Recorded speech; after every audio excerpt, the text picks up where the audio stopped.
Hello learner, मेरा नाम doctor Monika Saroj है। मैं Kashi Naresh government PG college Gyanpur Bhadohi Uttar Pradesh के बीएड डिपार्टमेंट में असिस्टेंट प्रोफेसर के पद पर कार्यरत हूँ।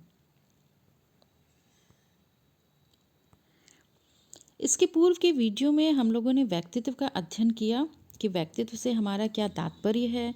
व्यक्तित्व पर विभिन्न मनोवैज्ञानिकों द्वारा दी गई परिभाषाओं को भी हमने देखा। साथ ही व्यक्तित्व की विभिन्न विशेषताओं का भी अध्ययन हमारे द्वारा किया गया। व्यक्तित्व को जानने व समझने के बाद हमने यह भी देखा कि किसी बालक या व्यक्ति के व्यक्तित्व का मापन हम कैसे करेंगे, जिसके अंतर्गत हम लोगों ने आत्मकथा विधि, प्रश्नावली विधि, व्यक्तित्व परिसूची, साक्षात्कार विधि आदि विधियों का अध्ययन हमने पिछली वीडियो में किया। आज के इस वीडियो में हम व्यक्तित्व मापन की सबसे प्रमुख विधि प्रक्षेपी विधि प्रोजेक्टिव मेथड्स का अध्ययन करेंगे।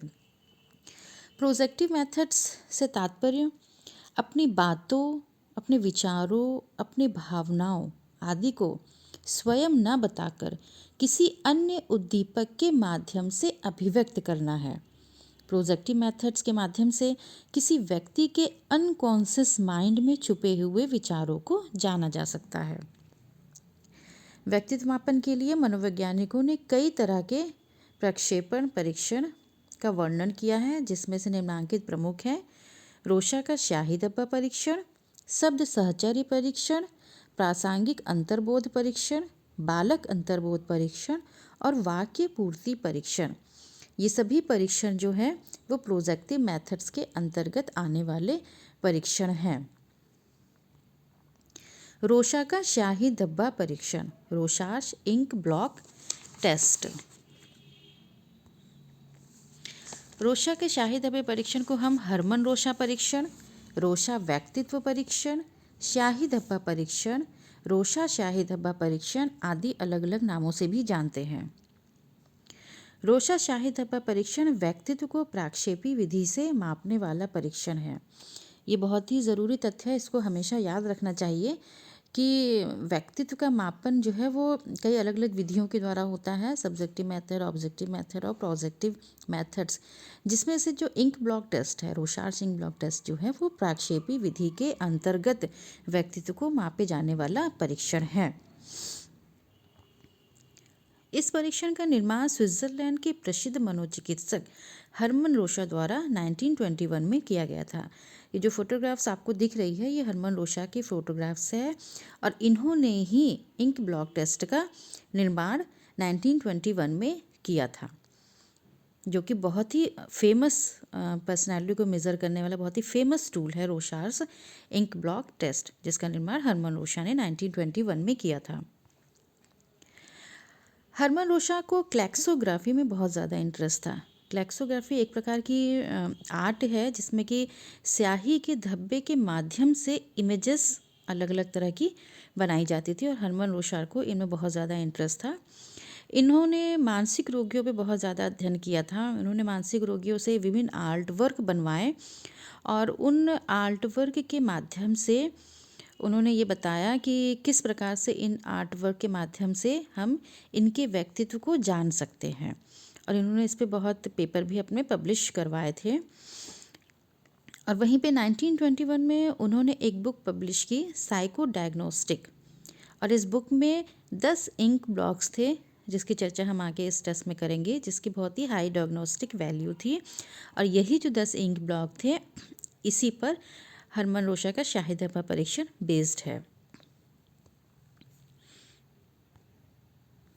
देखिए ये जो पिक्चर आपको दिख रही है ये एक जो इनके 10 इंक ब्लॉक्स है उसमें से एक है इंक ब्लॉक। ये स्याही धब्बा परीक्षण है कि आपके सामने जो आकृति दिख रही है वो एक प्रकार के स्याही के धब्बे जैसी आकृति आपको दिख रही है। इनका मानना था कि किसी भी व्यक्ति का कार्य उनके व्यक्तित्व की सहज अभिव्यक्ति होता है और इस परीक्षण में व्यक्ति अपने व्यक्तित्व को सप्रयास छुपा नहीं सकता। इस परीक्षण में प्रयोग किए गए अस्पष्ट स्याही धब्बा अनस्ट्रक्चर्ड इन ब्लॉक के प्रति अपनी अनुक्रिया देते समय व्यक्ति इस बात से अनभिज्ञ होता है। वह यह नहीं जानता है कि वो कार्डों में उसके द्वारा देखी जा रही बातों की आख्या में क्या संकेत दे रहा है, जिससे उसके द्वारा बताई गई बातों से उसके व्यक्तित्व की स्पष्ट झलक मिल जाती है। इस परीक्षण के माध्यम से किसी बालक या व्यक्ति के व्यक्तित्व के विभिन्न अनकॉन्शियस पार्ट्स को मेजर किया जाता है और निष्कर्ष स्वरूप हमें उसके आंतरिक विचार, अनुभव और व्यक्तित्व गुणों की जानकारी हम प्राप्त करते हैं, जो कि उसके व्यक्तित्व की व्याख्या प्रस्तुत करते हैं। इस टेस्ट में प्रयुक्त की जाने वाली परीक्षण सामग्री क्या क्या है? तो इस इंक ब्लॉक टेस्ट में कुल 10 कार्ड होते हैं जिन पर स्याही के धब्बे के समान चित्र बने होते हैं। अभी मैंने जो कुछ देर पहले एक स्लाइड्स आपको दिखाई थी, स्याही के धब्बे के चित्र बने हुए थे, वैसे ही इनके पास 10 कार्ड थे। 10 कार्ड्स का जो बेस है वो वाइट कलर का है और उस वाइट कलर के ऊपर जो है इसी प्रकार 10 कार्ड पे अलग अलग स्याही के धब्बे की आकृतियाँ बनी हुई हैं। इन 10 कार्ड में से 5 कार्ड पर स्याही के धब्बे पूर्णतः काले रंग के हैं। तो जो 10 कार्ड हैं उनमें से जो 5 कार्ड हैं, 5 कार्ड पे जो स्याही के धब्बे हैं वो प्योरली ब्लैक कलर के हैं और 2 कार्ड पर ब्लैक और रेड कलर के।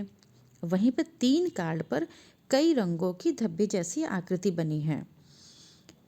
तो जैसे हमें पता है कि रोशाइंग ब्लॉक टेस्ट में टोटल 10 कार्ड यूज़ किए जा रहे हैं, जिसमें कि वाइट बेस पर स्याही के धब्बे की आकृतियाँ बनी हुई हैं। ठीक है, उन 10 कार्ड में 5 कार्ड जो हैं, 5 कार्डों पे जो स्याही के धब्बे की आकृतियाँ हैं वो पूरी तरीके से ब्लैक कलर की हैं।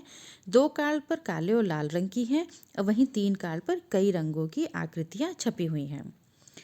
कार्ड नंबर 1, 4, 5, 6, 7 जो कि ब्लैक कलर के हैं। जैसा कि हमने बताया कि टोटल 10 कार्ड हैं, 1 से लेकर 10 तक की इनकी गिनती है, जिसमें कि card number 1, card number 4, card number 5, card number 6 और कार्ड नंबर 7 जो कि ब्लैक कलर के हैं, 5 कार्ड। वहीं पे 2 कार्ड, कार्ड नंबर 2 और 3 जो कि ब्लैक और रेड कलर के हैं।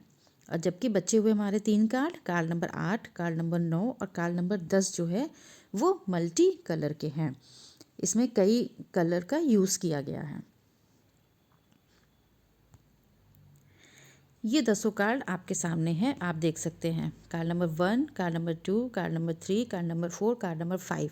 5 कार्ड ऊपर पहली रो में हैं और 5 कार्ड नीचे रो में हैं। Card number 6, card number 7, card number 8, card number 9 और कार्ड नंबर 10। ये 10 आपके रोशार्स के इंक ब्लॉक टेस्ट हैं। आप यहाँ पे देख रहे हैं कि कुछ कार्ड जो है वो प्योरली ब्लैक कलर के हैं, कुछ कार्ड जो है 2 कार्ड आपको दिख रहे हैं दूसरे और तीसरे वाले जो कि ब्लैक और रेड कलर के हैं। वहीं पे नंबर 8, 9, 10 वाले जो कार्ड आपको दिख रहे हैं लास्ट के 3 कार्ड, उसमें कई कलर यूज़ किए गए हैं जो कि मल्टी कलर्स के हैं। परीक्षण विधि। अब इस टेस्ट की परीक्षण विधि क्या है? सबसे पहले तो ये जानना बहुत ही ज़रूरी है कि इस टेस्ट को कोई भी आम आदमी ऐसे नहीं कर सकता है। इस टेस्ट का प्रयोग करते समय जो परीक्षक है, जो भी इस टेस्ट का प्रयोग करता है, उसको एक स्पेशल ट्रेनिंग की आवश्यकता होती है, विशेष ट्रेनिंग लेना पड़ता है इस टेस्ट को किसी के ऊपर अप्लाई करने के लिए। और इस परीक्षण में परीक्षक जो है वो परीक्षार्थी को बताता है कि आपको एक एक करके कार्ड दिखाए जाएंगे 1 बाय 1। ठीक है, परीक्षार्थी को पहले एक कार्ड दिखाया जाएगा, फिर दूसरा कार्ड दिखाया जाएगा, फिर तीसरा कार्ड दिखाया जाएगा, फिर चौथा कार्ड दिखाया जाएगा। इस तरह से 10 कार्ड एक एक करके दिखाए जाएंगे और इन 10 कार्डों को वो ध्यान से देखेंगे। उसके बाद आपको प्रत्येक कार्ड के ऊपर एक धब्बे जैसी आकृति दिखाई देगी। प्रत्येक कार्ड को ध्यान से देखकर आप बताएंगे कि इसमें आपने क्या देखा। जितनी देर तक आप कार्ड को देखना चाहते हैं देख सकते हैं, आप जिस एंगल से कार्ड को देखना चाहते हैं देख सकते हैं, परंतु जो वस्तुएं आपको कार्ड में नज़र आती हैं उसे एक एक करके आप बताते जाइए। कहने का तात्पर्य ये है कि जब 1 बाय 1 कार्ड हम जिस भी व्यक्ति या बालक के व्यक्तित्व का मापन करना है उसको जब 1 बाय 1 करके हम कार्ड देते हैं, तो साथ ही साथ हम उससे ये भी कहेंगे कि आप आराम से इस कार्ड को अपने हाथ में लीजिए, आप आराम से देखिए, जितनी देर तक आपको देखना हो आप देखिए, लेकिन एक एक करके आप हमें ये बताते चाहिए कि आपको उस कार्ड में दिख क्या रहा है। ठीक है, परीक्षक परीक्षार्थी के उत्तरों को सविस्तार लिखता जाता है जिससे उसके व्यक्तित्व का मापन किया जा सके। यहाँ पर बालक या व्यक्ति जो भी अपनी प्रतिक्रिया देगा उस कार्ड को देख करके कि हमें इस कार्ड में ये दिख रहा है, हमें इस कार्ड में ये दिख रहा है, तो ये चीज़ जो है वो परीक्षक को नोट डाउन करते हुए जाना है। व्यक्ति के द्वारा दी गई अनुक्रियाओं को परीक्षक लिख लेता है और बाद में उसका विश्लेषण करके कुछ खास अक्षर संकेत के सहारे किया जाता है।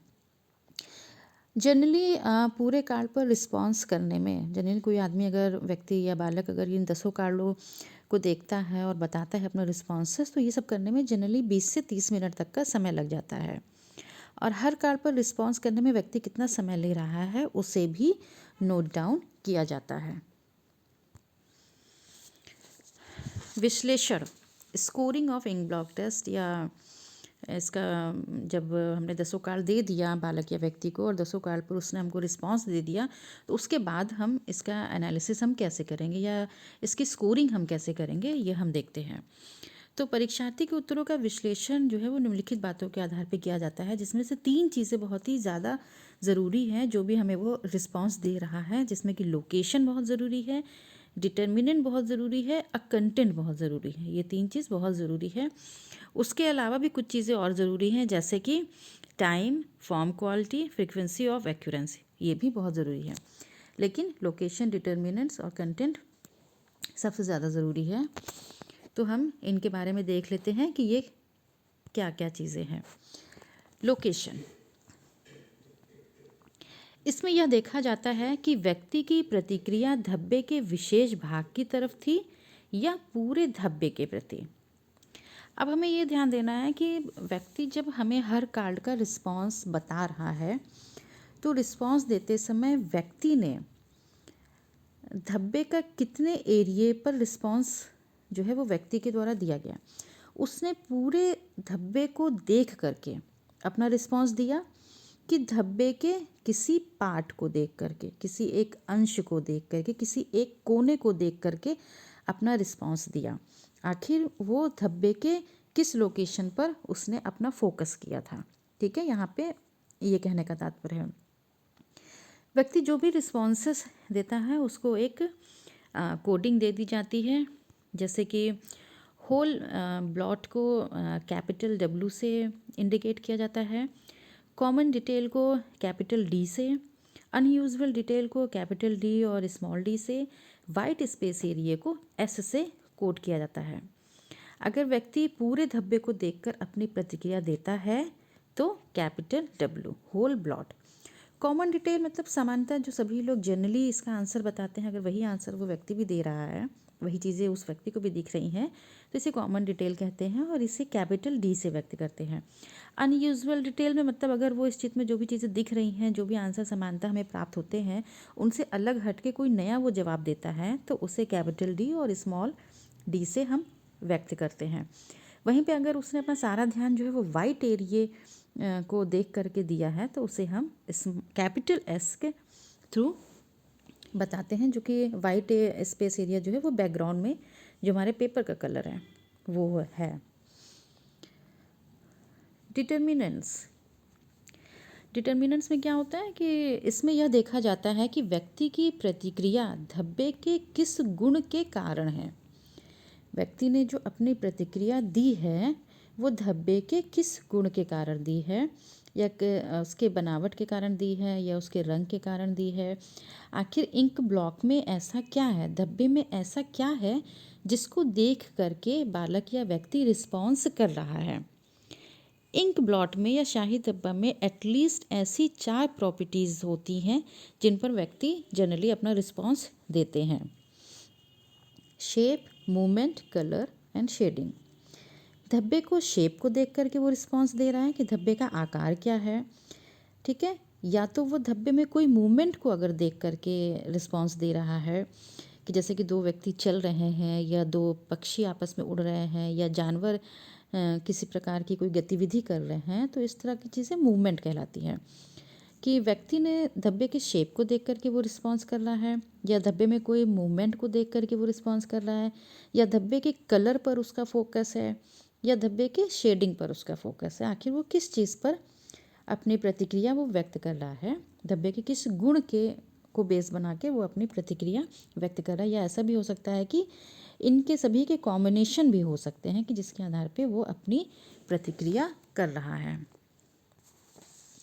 कंटेंट, इसमें यह देखा जाता है कि व्यक्ति ने धब्बे में विषय के रूप में क्या देखा।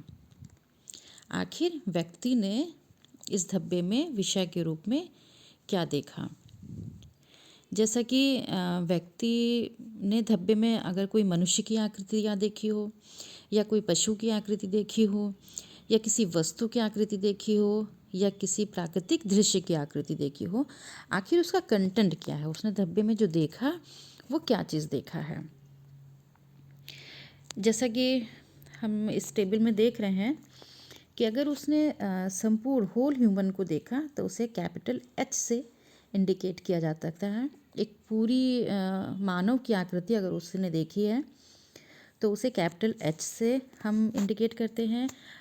और अगर उसने ह्यूमन डिटेल देखा है, यानी कि पूरी ह्यूमन आकृति नहीं देखी, लेकिन उसे ऐसा लगता है कि ये आकृति जो है वो इंसान के पैरों जैसी है या इंसान के हाथ जैसी है, तो उसे हम कैपिटल एच और स्मॉल डी से इंडिकेट करते हैं। उसी तरह अगर उसने होल एनिमल को देखा, एक संपूर्ण जीव को देखा, तो उसे हम कैपिटल ए से इंडिकेट करते हैं। वहीं पर अगर उसने एनिमल डिटेल मतलब कि इनकम्प्लीट एनिमल को देखा, कि जैसे कि उसने कुत्ते के सिर को देखा, ठीक है, मतलब एनिमल के किसी पार्ट को अगर देखा, तो उसे कैपिटल ए और स्मॉल डी से इंडिकेट करते हैं। वहीं अगर उसने लैंडस्केप देखा, जैसे कि माउंटेन, पहाड़, नदियाँ या आइसलैंड, तो उसे हम कैपिटल एल और स्मॉल एस से इंडिकेट करते हैं। वहीं एनाटॉमी में अगर उसने मस्कुलस देखा, स्कल्स देखा, ब्रेन देखा, तो उसे हम कैपिटल ए और स्मॉल एन से इंडिकेट करते हैं।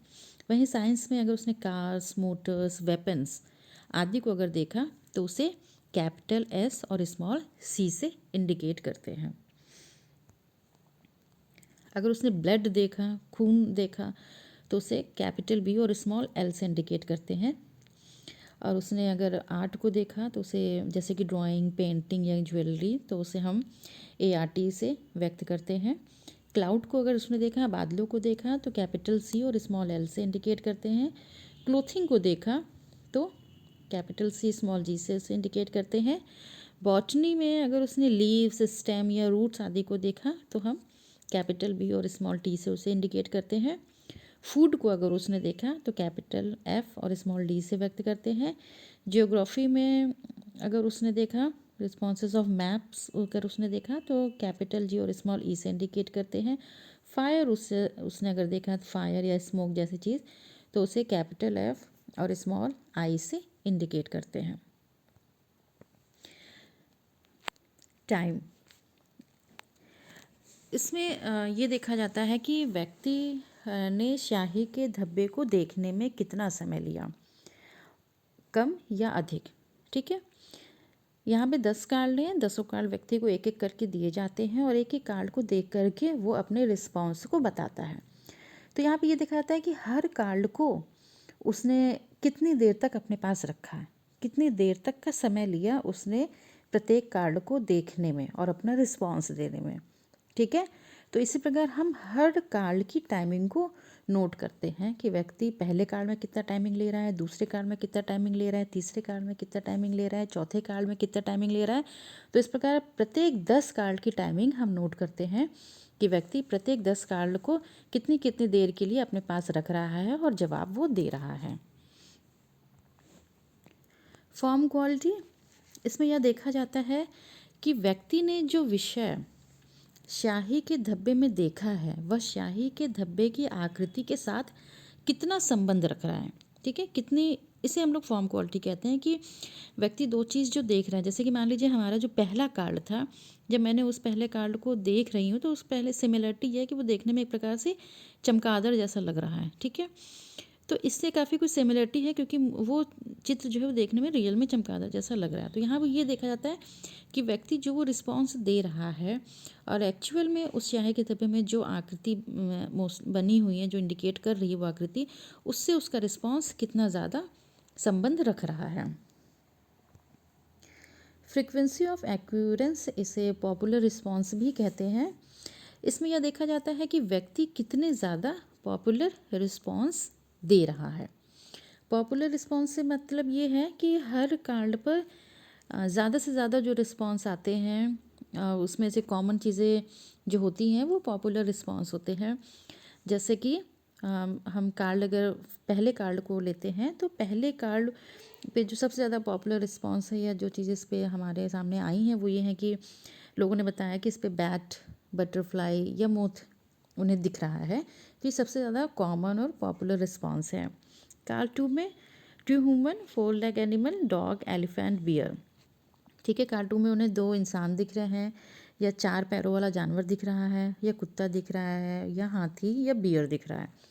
ये उसके कॉमन पॉपुलर रिस्पॉन्स है। कार्ड 3 पे 2 ह्यूमन और ह्यूमन फिगर, मतलब 2 इंसान और इंसानों जैसी कोई आकृति दिख रही है। कार्ड 4 पे मॉन्स्टर या क्रिएचर दिख रहा है, मतलब कि कोई मॉन्स्टर या क्रिएचर जैसा कोई भयानक चीज़ कार्ड 4 पे दिख रही है। कार्ड 5 में बटरफ्लाई जैसी आकृति दिख रही है। कार्ड 6 में एनिमल स्किन, हाइड, रोग और प्लेट्स जैसी चीज़ें दिख रही हैं। कार्ड 7 में ह्यूमन हेड और फेस दिख रहा है, मानव का चेहरा और उनका सर दिख रहा है। कार्ड 8 में होल ह्यूमन फिगर दिख रहा है, संपूर्ण मानव आकृति दिख रही है। कार्ड 9 में ह्यूमन और ह्यूमन लाइक फिगर दिख रहा है। वहीं कार्ड 10 में स्पाइडर नज़र आ रहा है। तो ये मोस्ट पॉपुलर रिस्पॉन्स है जो लोगों के द्वारा दिए गए हैं। निष्कर्ष तो 10 कार्ड पे जो व्यक्ति हमें रिस्पॉन्स दे रहा है और वो रिस्पॉन्स हमें किस प्रकार के दे रहा है, उनके लोकेशंस के बेस पे, उनके डिटर्मिनेंट्स के बेस पे, उनके कंटेंट के बेस पे, उनके फॉर्म, क्वालिटी और फ्रिक्वेंसी ऑफ एक्यूरेंस और टाइमिंग के बेस पे हम उसके व्यक्तित्व की पूरी तरीके से जांच पड़ताल करते हैं, उसका परीक्षण करते हैं और हर उसके रिस्पॉन्स को हम एक कोड देते हैं और उस कोड के मतलब के आधार पे हम उसके व्यक्तित्व की व्याख्या करते हैं कि सामने वाले व्यक्तित्व का व्यक्तित्व किस प्रकार का है। तो एक कॉमन रिजल्ट थोड़ा बहुत अगर हम यहाँ निकालते हैं, हालांकि बहुत टफ टेस्ट है और बहुत इसकी स्कोरिंग बहुत ही क्लिष्ट है, लेकिन फिर भी यहाँ पे थोड़ा सा समझने के लिए हम इनके निष्कर्ष को देखते हैं कि यदि परीक्षार्थी ने संपूर्ण धब्बे के प्रति प्रतिक्रिया की है तो वह व्यवहारिक न होकर के सैद्धांतिक मनुष्य, ऐसा रिजल्ट आता है। कि यदि उसने संपूर्ण धब्बे के प्रति प्रतिक्रिया की है, जैसे कि हमने लोकेशन में ये कहा था कि वो पूरे धब्बे को देख करके रिस्पॉन्स दे रहा है कि वो धब्बे के किसी एक पार्ट को देख करके रिस्पॉन्स दे रहा है। ठीक है, तो यदि परीक्षार्थी ने संपूर्ण धब्बे के प्रति प्रतिक्रिया की है तो वह व्यवहारिक न होकर के सैद्धांतिक मनुष्य है। यदि परीक्षार्थी ने धब्बों में व्यक्तियों, पशुओं आदि की गति को देखा है तो वह एक प्रकार का अंतर्मुखी मनुष्य है। यदि परीक्षार्थी ने रंगों के प्रति प्रतिक्रिया की है तो उसमें संवेगों का बाहुल्य है।